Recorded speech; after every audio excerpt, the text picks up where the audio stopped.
Nah, bismillahirrahmanirrahim. Assalamualaikum warahmatullahi wabarakatuh. Perkenalkan, nama saya Ibnu Raihan, perwakilan dari kelompok 9 dengan mata kuliah Kewirausahaan R14 dan ingin mempresentasikan dengan judul hubungan antara tingkat ketakutan terkait bisnis yang dirasakan pengusaha dan kinerja bisnis di Istanbul, Turki. Dan dengan anggota kelompok terdiri dari Enrico Lazuardi, Oce Alfionita, terus ada Diva Dinda Sabrila, terus ada Debita Farah Sabrila, dan saya sendiri Ibnu Raihan. Dan langsung saja masuk ke dalam materinya. Nah, latar belakang. Dalam literatur, ada faktor numerik yang mempengaruhi kinerja bisnis kewirausahaan diselidiki untuk waktu yang lama, dan kebanyakan dari mereka terkenal dan dapat diterima sebagai faktor tradisional. Nah, sebagai prediktor terkenal lainnya adalah bahwa jika sebuah perusahaan berjalan setelah 5 tahun pertama, maka itu perusahaan yang sukses, dan selain itu faktor eksternal dan sebagai besar ekonomi efektif terhadap kinerja bisnis, seperti ekonomi, pasar modal, tindakan, strategi yang diadopsi oleh pesaing, perubahan kebijakan, dan peraturan pemerintah.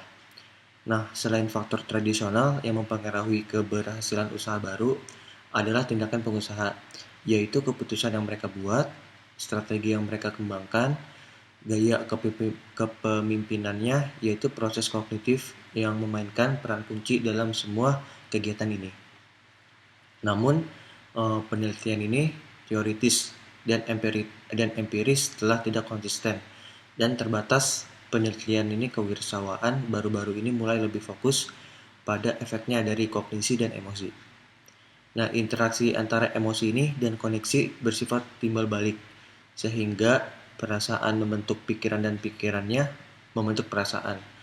Nah, menurut penelitian ini terkait begitu ketakutan atau emosi lain muncul, dapat memengaruhi proses kognitif seperti pengambilan keputusan, bahkan ketika emosi tidak berasal dari objek, orang, atau peristiwa yang sedang dievaluasi.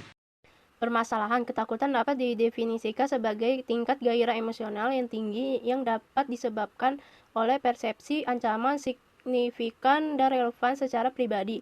Ketakutan memotivasi tindakan protektif dan maladaptif tergantung pada keadaan. Selain itu, rasa takut adalah respon fisik dan emosional yang tidak menyenangkan terhadap ancaman atau bahaya yang terdeteksi, atau kekhawatiran atau kecemasan tentang konsekuensi yang tidak terdeteksi yang mengancam untuk membawa kabar buruk atau hasil buruk. Ketika rasa takut sangat kuat, seorang individu mungkin tidak dapat fokus secara efektif ketika memeriksa suatu masalah karena persepsi yang terganggu terhadap tugas yang dihadapi. Ketakutan di tempat kerja didefinisikan sebagai perasaan terancam oleh kemungkinan akibat sebagai akibat dari berbicara tentang masalah yang berhubungan dengan pekerjaan. Ketakutan memiliki terhadap tugas yang dihadapi. Ketakutan di tempat kerja didefinisikan sebagai perasaan terancam oleh kemungkinan akibat sebagai akibat dari berbicara tentang masalah yang berhubungan dengan pekerjaan. Ketakutan memiliki beberapa gejala termasuk kelelahan, depresi, kegelisahan, agresi, kehilangan nafsu makan, dan insomnia. Dengan kata lain, ketakutan memiliki potensi untuk menginduksi respon atau perilaku stres tertentu, seperti lari atau berkelahi, penindasan, atau ketidakberdayaan. Teori pendukung penelitian, pengumpulan data lingkup, hipotesis, mode penelitian, skala yang digunakan dalam penelitian, dan sampel dijelaskan pada bagian ini. Setelah latar belakang teoritis yang diberikan untuk menguji model penelitian, analisis statistik telah dilakukan. Sifat demografis pengusaha. Beberapa penelitian telah meneliti kinerja panjang dari lahir perusahaan global dibandingkan dengan yang lain. Meskipun hasil beragam, umumnya signifikan asosiasi ditemukan. Pengukuran. Konstruksi skala ketakutan terhadap wirausaha diukur menggunakan skala Likert 5 poin, dari sama sekali tidak takut menjadi sangat takut. Skala kinerja diterjemahkan ke dalam bahasa Turki oleh Aaron dan Zehir. Skala kinerja adalah skala subjektif karena perusahaan pemilik enggan memberi informasi tentang data numerik. Skala kinerja juga merupakan skala Likert 5 poin, dari sangat rendah ketika dibandingkan dengan rata-rata industri menjadi sangat tinggi jika dibandingkan dengan rata-rata industri. Selanjutnya, saya akan mempresentasikan analisis data dan hasil uji hipotesis. Penelitian ini menggunakan perangkat lunak SPSS 18.0 untuk validitas dan skala Cronbach. Alpha digunakan untuk memperkirakan reliabilitas skala. Korelasi dan analisis regresi dilakukan untuk menganalisis hipotesis peneliti.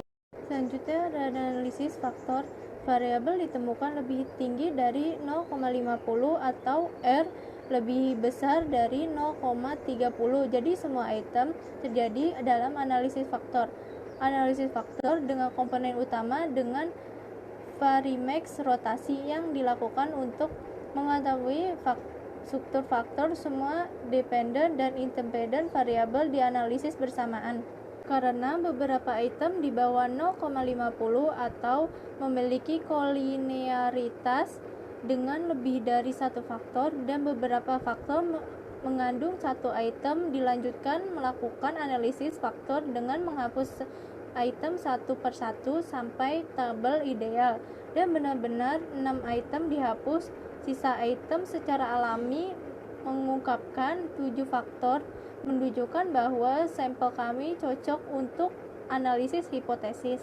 Yang kedua, menghitung rata-rata dan standar deviasi untuk setiap variabel, dan analisis korelasi adalah dilakukan untuk mengetahui hubungan antara variabel bebas dan variabel dependent.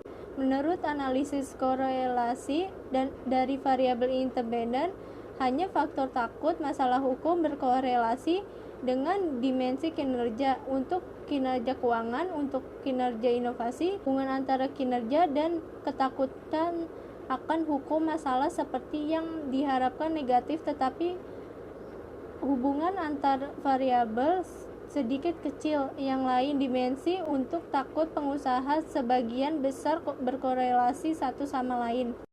Pengembangan skala ketakutan pengusaha menurut Collins 2007, penyelidik ketakutan akan pengusaha secara empiris dengan kriteria kinerja yang didasarkan pada kinerja pemilik dan kinerja bisnis, dan menemukan hubungan yang signifikan dengan faktor ketakutan pengusaha. Namun, dalam studinya, kinerja dan kriteria kinerja diperiksa dalam dimensi kinerja yang berbeda, dan ketika dibandingkan dengan faktor ketakutan pengusaha, ada faktor spesifik yang lebih efektif pada kinerja.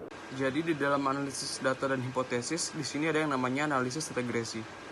Jadi pengembangan skala ketakutan wirausaha Collins 2007 menyelidiki ketakutan akan pengusaha secara empiris dengan kriteria kinerja yang didasarkan pada kinerja pemilik dan kinerja bisnis, dan menemukan hubungan yang signifikan dengan faktor ketakutan pengusaha.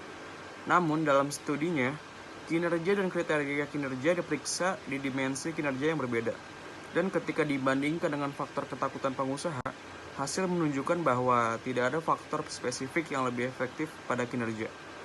Nah, dalam penelitian ini, menurut temuan regresi linier, faktor ketakutan terhadap masalah hukum adalah negatif terkait dengan kinerja keuangan. Nilai beta min 0,194, min P sama dengan 0,07.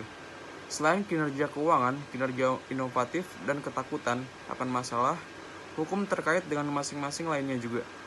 Lalu selanjutnya, di analisis regresi ini dia mempunyai hipotesis seperti temuan yang ditunjukkan pada gambar berikut ini, yaitu pertama, takut akan pekerjaan atau stres sosial, yang mana ini mempengaruhi kinerja keuangan dan kinerja inovasi. Lalu kedua, takut tidak diketahui, yang mana ini juga mempengaruhi kinerja keuangan dan kinerja inovasi. Lalu selanjutnya, takut akan dukungan non-moneter, ini juga mempengaruhi keduanya. Dan keempat, takut akan tidak kepastian, ini juga mempengaruhi kinerja keuangan dan kinerja inovasi. Yang terakhir ada takut akan masalah hukum, ini juga mempengaruhi kedua kinerja tersebut. Lalu selanjutnya akan dilanjuti dengan teman kelompok saya.